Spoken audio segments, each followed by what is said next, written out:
কি অদ্ভুত, আজ তোমাকে কিচ্ছু বললে না? কি বলবো কি,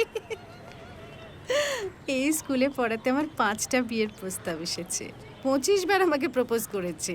কখনো আই লাভ ইউ বলে, কখনো গাছের পাতা, কখনো নিজের আঁকা ছবি, কখনো ফুল, মায়ের গলার হার, সেগুলো সব আমি সাজিয়ে রেখে দিয়েছি। ওগুলো আমার কমপ্লিমেন্ট বলে মনে হয়।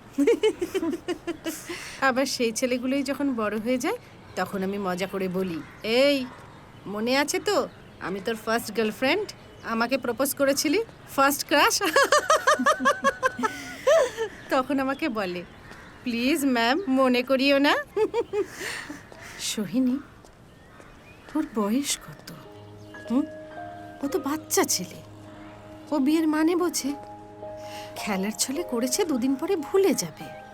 ওকে যদি খুব সিরিয়াসলি বকাবকি করা হয় ভয় পেয়ে যাবে। দেখ, ও অন্যদের থেকে হয়তো বেশি পাকা, অ্যাডভান্স, কিন্তু বুঝে তো আর করছে না। আর অ্যাজ এ কাউন্সেলর আমি তোমাকে কোনো ওপিনিয়ন দিতে যাব না। আমি তোমার অবস্থানে বসে তোমার জায়গাটা বুঝিয়ে দেব, তুমি নিজেই বুঝবে।